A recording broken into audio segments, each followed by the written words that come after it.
बड़ी अंदर आशा पैदा करने वाली बात है। कह रहे कामादि नाम परवशो, जिसने अखंड वृंदावनवास का नियम ले लिया पर वो कामी पुरुष है। कामादि नाम परवशो, उश्वावसो नहीं है, जितेंद्री नहीं है, वो अजितेंद्री है, कामी पुरुष है। दूसरा यशोर्थी, वो अपना नाम चाहता है, अपना यश चाहने वाला है। तीसरा त्यक्त सत्पथा, संतों के मार्ग का त्यागी है वो। अब रह क्या गया? विचार करो, कितनी बड़ी बात कह रहे हैं। निराशा नाम की चीज नहीं होनी चाहिए। ये बात सुनने के बाद इसी में हम मिल जाएंगे, हमारे लक्षण इसी में हम मिल जाएंगे। पहला वाला जो वर्णन हुआ इस श्लोक, वो तो सिद्ध पुरुषों का है। जो अपने लोग पंक्ति में है वो इसी में मिल जाएंगे।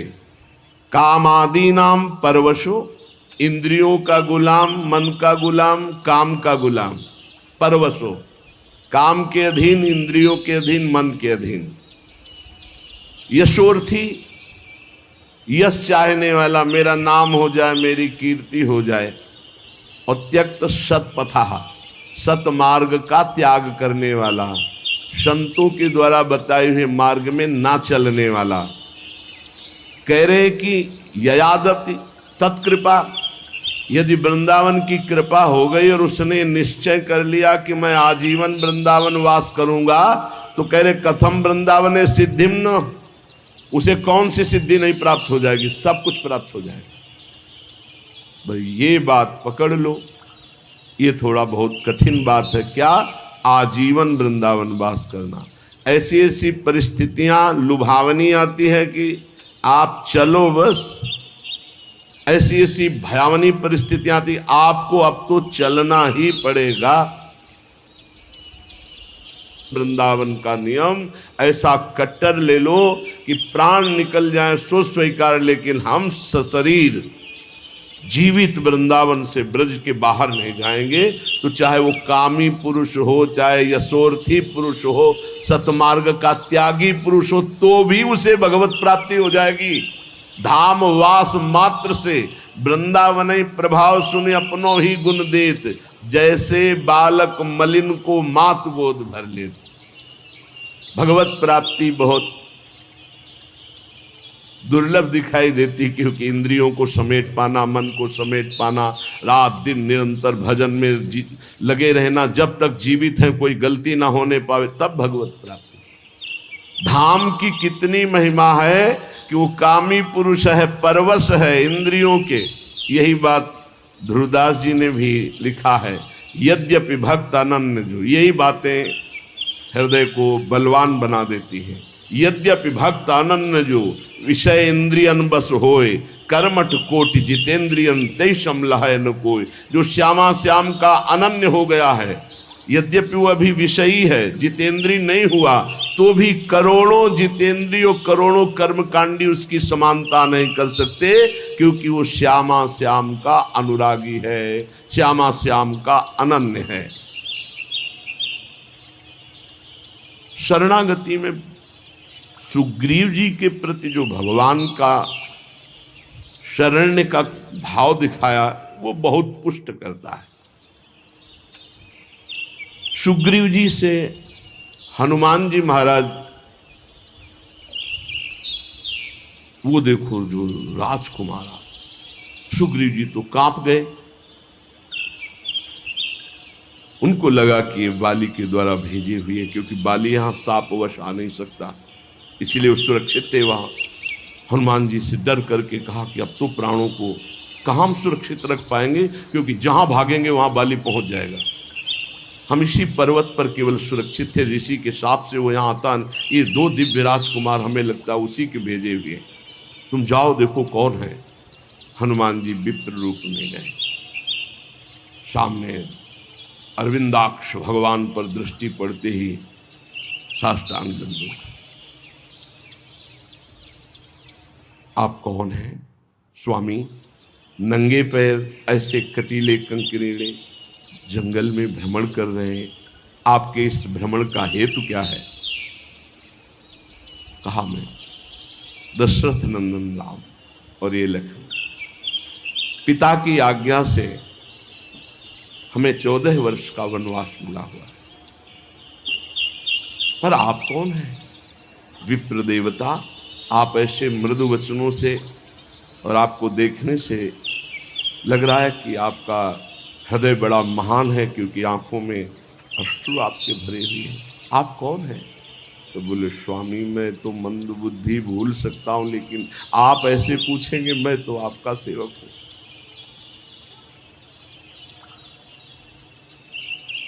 कांधे पे प्रभु को बैठाला, एक उम्र मंद मोह बस कुटिल हृदय अज्ञान, पुण्य प्रभु मोहि विसारे दीन बंधु भगवान। भगवान को सुग्रीव देखकर समझ गए कि ये अनुकूल है, प्रतिकूल नहीं, क्योंकि प्रतिकूल होते तो हनुमान जी ऐसे नहीं लाते। बहुत आनंदित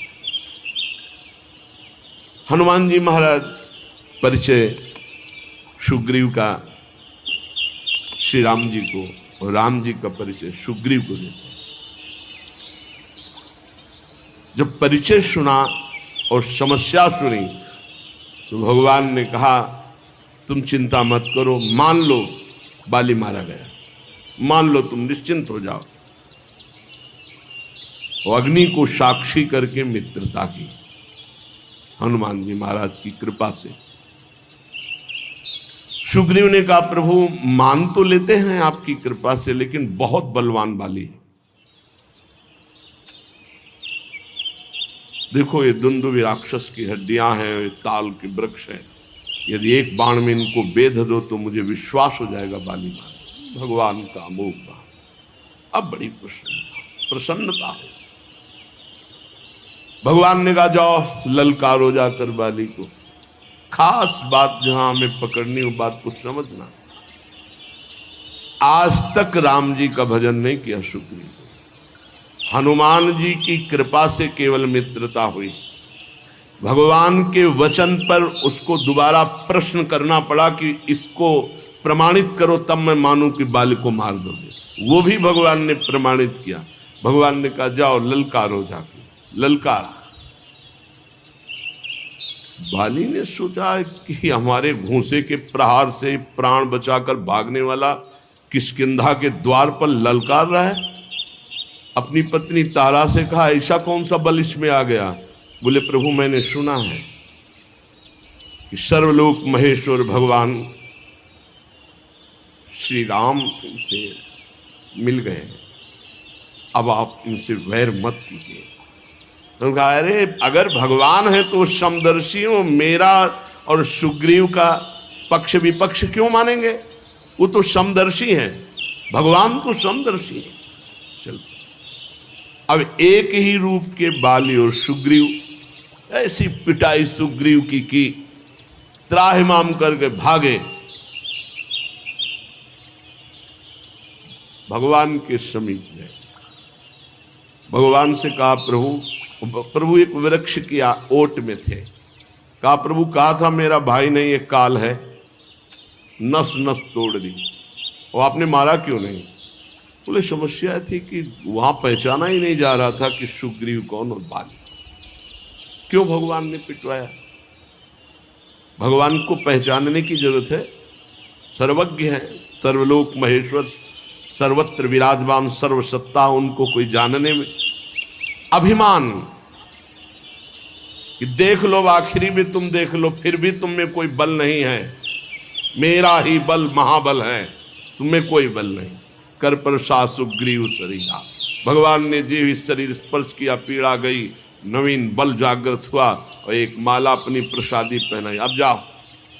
फिर ललकारा, फिर आए। भगवान ने एक बाण से बाली का जो प्रश्न था, प्रभु मैं बैरी सुग्रीव प्यारा, ये कारण कौन नाथ मुझे मारा? नाथ आप तो मेरे भी स्वामी हैं, मैंने आपका कब वैर किया, कब अहित किया, और इसने कब आपका भजन किया, कब आपका हित किया? आपने उसका पक्ष लेकर मुझे मार दिया।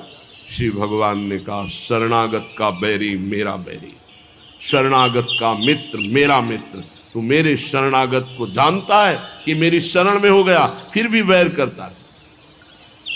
अंततो गत्वा अंत्येष्टि क्रिया करा के सुग्रीव को किष्किंधा नरेश पद पे 4 महीने प्रवर्षण पर्वत पर सरकार विराजमान ने, एक बार भी दंडवत करने। ये हमारी बात है, ये हमारी बात है। फिर भगवान लक्ष्मण जी को भेजा और सावधान करके फिर भगवान से जुड़ जाना। हमसे हो सकती भूल, हमसे कमी हो सकती है, हम अजितेंद्री हो सकते हैं, हम कामी हो सकते हैं, हमसे अपराध बन सकता है, लेकिन रहत न प्रभु चित चूक किए कि करत सुरत 100 बार ही एक। इसको मैंने स्वीकार किया है, ये मेरी शरण में है। वो केवल अपने स्वार्थ की वह शरण, तो भी भगवान उसे अपना शरणागत मानते। ऐसा स्वभाव उमा राम स्वभाव जे जाना, ताई भजन तज भावना। प्रभु का समर्थ नाम, समर्थ धाम, समर्थ लीला, समर्थ रूप ध्यान, किसी एक में हमारी आसक्ति हो जाए। श्रीपाद कह रहे हैं कि यदि वो कामी पुरुष है, पराधीन इंद्रियों के मन के है, वो यश चाहता है, वो सतपथ त्यागी है, लेकिन उसने श्रीधाम वृंदावन के वास का अनन्य अखंड नियम ले लिया, अब उसको कौन सी सिद्धि नहीं प्राप्त हो जाएगी? सब कुछ प्राप्त हो जाएगा। ध्रुवदास जी कहते हैं वह जितेंद्री है, विषयी है, लेकिन श्यामा श्याम का अनन्य हो गया है, तो करोड़ों जितेंद्रियों कर्मकांडी उसकी समानता नहीं कर सकते। विशुद्ध सत्व परमे श्रीमद वृंदावन त्वयि कृतानंतापराधस्य त्वमेव शरणं मम, त्वमेव शरणं मम। हे प्रिया प्रीतम, मैं तुम्हारा हूं, बस।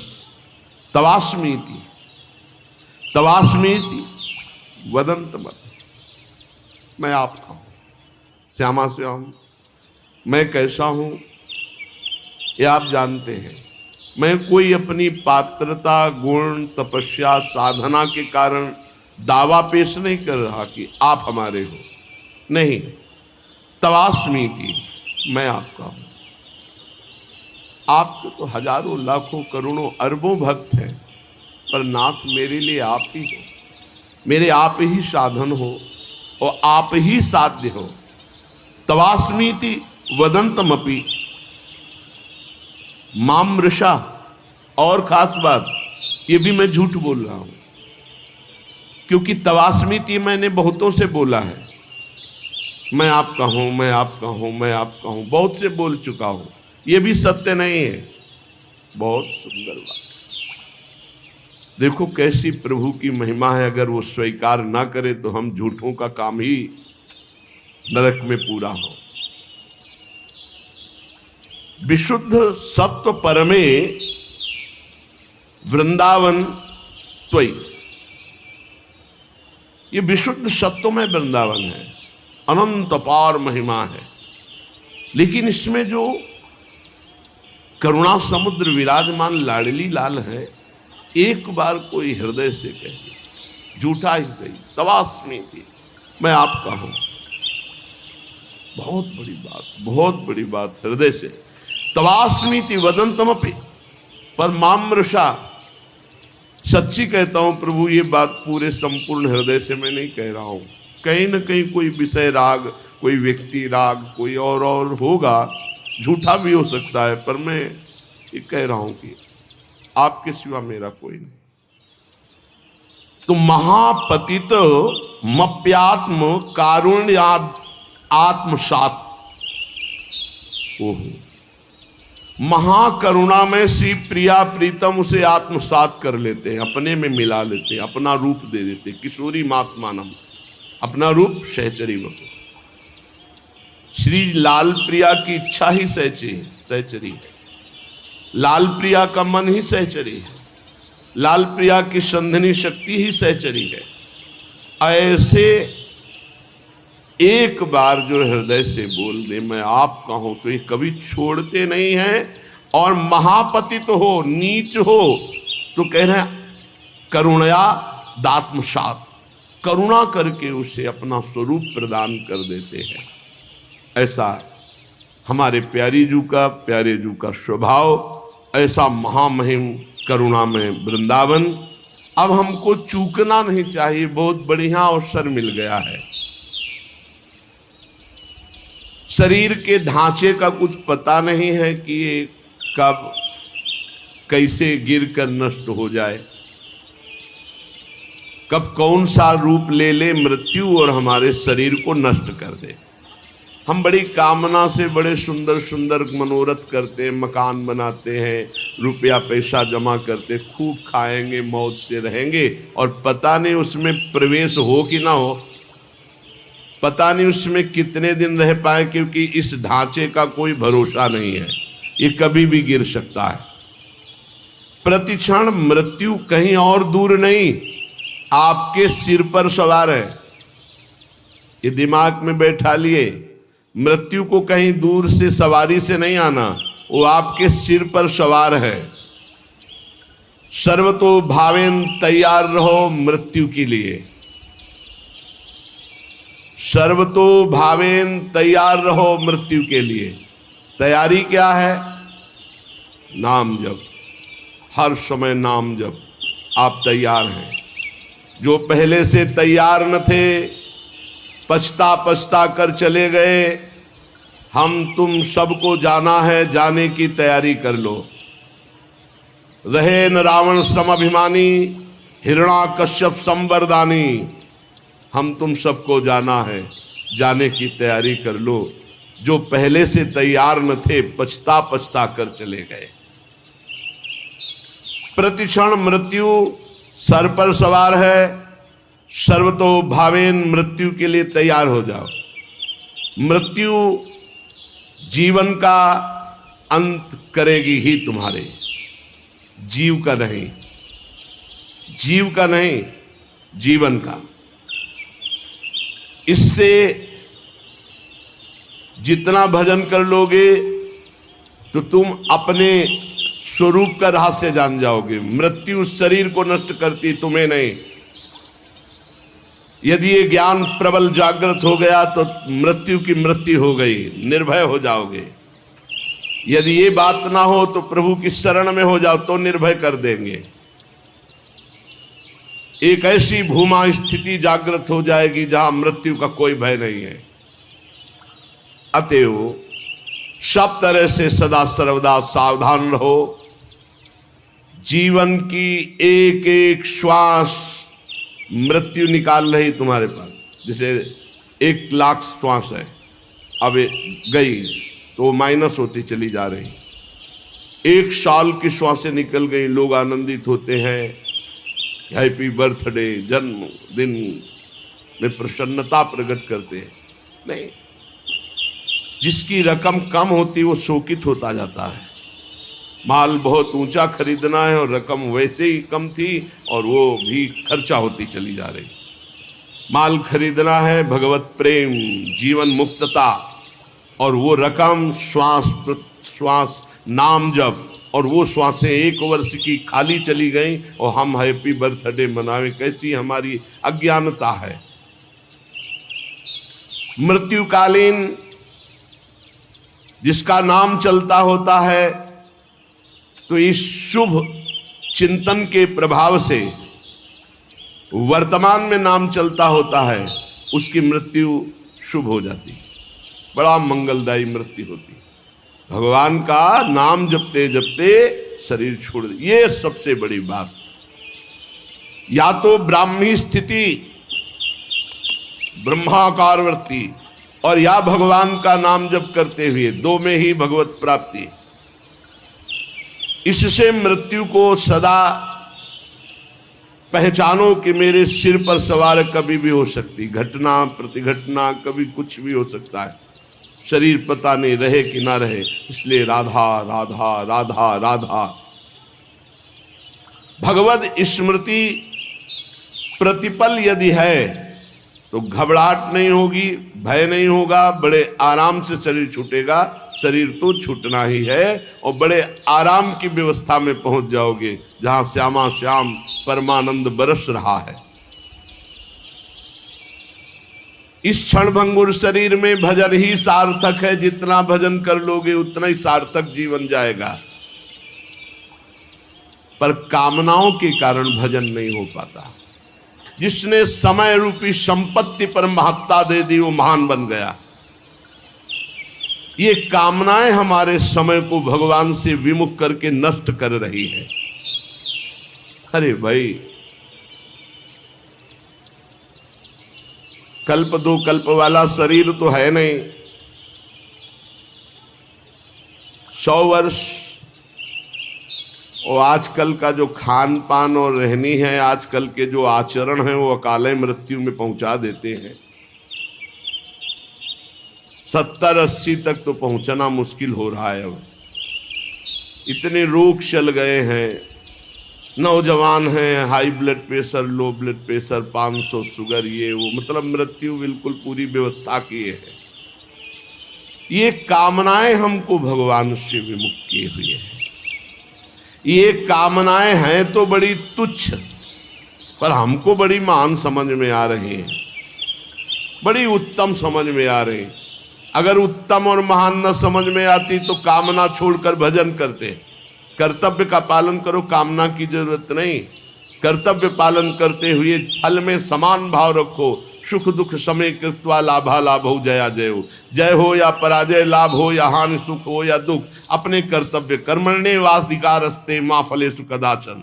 फल की इच्छा, फल में ही कामना, फल में ही दुर्गति, फल में ही बंध जाना, फल में ही भजन विमुख हो जाना है। भक्ति की कमी, कामना की वृद्धि, यही हमें भजन से विमुख किए हुए है। हम प्रभु को छोड़ करके अगर हमारी कामना भी हो तो किसी और की तरफ ना हो।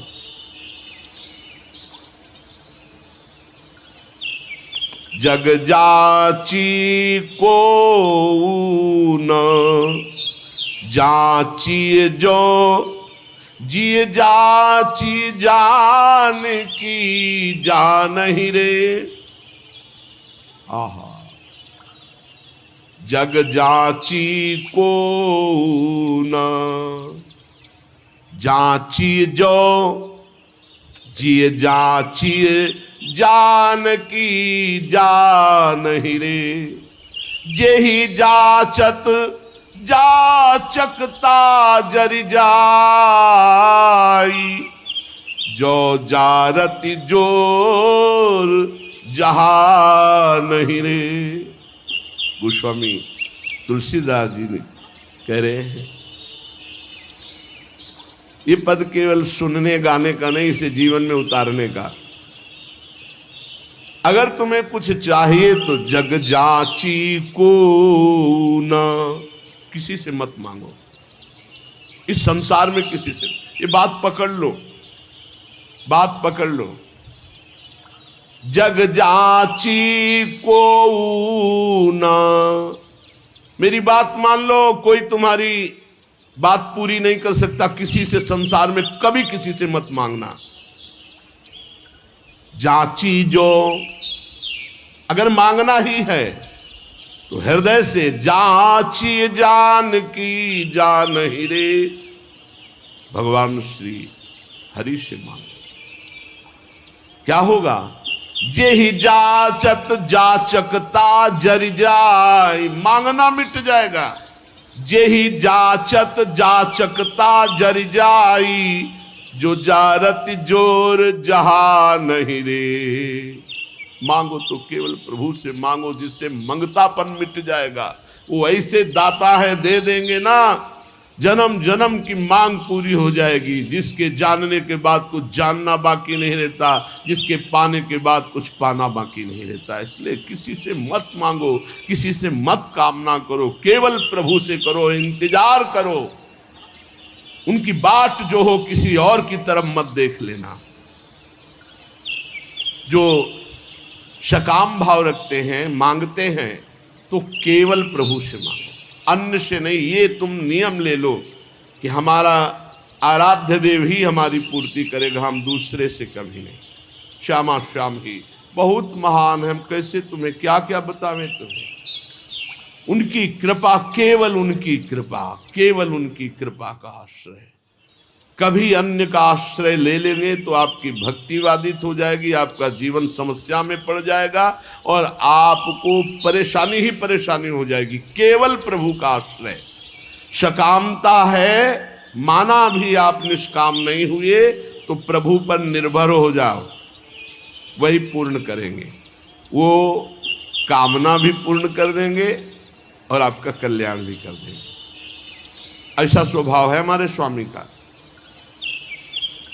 पत्नी के लिए आराधना भगवान श्री हरि की कर रहे हैं तो पत्नी भी मिली तो आदि सम्राट महाराज मनु की पुत्री महान देवी देहूति जी, और भगवान अपनी तरफ से बोले कि मैं पुत्र बन करके आऊंगा, और कपिल भगवान के रूप में आके सांख्य शास्त्र का उपदेश करके करदम जी को परम पद में आरूढ़ किया।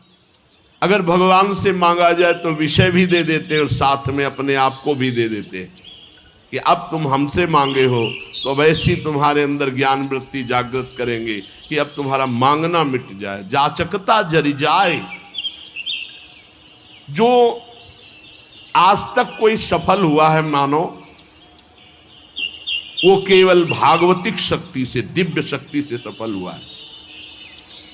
किसी को अगर सफलता लौकिक पारलौकिक वास्तविक सफलता, सफलता का मतलब रुपया पैसा बढ़ जाना, लोग संपत्ति यश मान कीर्ति नहीं, काम क्रोध लोभ मोह मद मत्सर, इन पर विजय प्राप्त करना सफलता है। और तुम लाखों उपाय कर लो, इन पर विजय प्राप्त नहीं कर सकते। इन पर जो सफलता प्राप्त करना है वो केवल भगवान की शक्ति से होता है। भगवान के एक संकल्प मात्र से अनंत ब्रह्मांड प्रकट हो गए। वो भगवान तुम्हारे लिए क्या नहीं कर सकते। तुम अन्य आश्रय अन्य कामना ना करो, केवल भगवान का आश्रय लेकर भगवान से भगवान की कामना करो, निहाल हो जाओगे। अगर द्रौपदी जी अन्य आश्रय न लेकर के पहले ही भगवान को आर्तभाव से पुकार देती तो समस्या इतनी नहीं बढ़ पाती। समस्या आई तो बहुत जगह मन फैला द्रौपदी जी का। पति हैं, भीष्म जी आदि हैं, हम बड़े बड़े बुजुर्ग जन हैं, भला ऐसा कैसे होने देंगे। और जब कोई नहीं रोका तो अपनी भुजा, अपना दांत का बल, यही सब बातें हमें भगवान से दूरी बनाए हुए हैं, समय की दूरी बनाए हुए। और जहां उन्होंने सब आश्रय छोड़ा और एकमात्र भगवान को पुकारा तो भगवान वस्त्रावतार हो गया। ये केवल कथा सुनाने और पढ़ने की विषय, सुनने का पढ़ने का विषय नहीं, ये जीवन में उतारने का है कि चाहे विपत्ति हो, चाहे कामना हो, कैसी भी परिस्थिति, सीधा श्री भगवान से, सीधा श्री भगवान से आर्त भाव से अन्य आश्रय छोड़कर पुकारे तो हमारे जीवन का बहुत बहुत आनंदमय परिवर्तन हो जाएगा।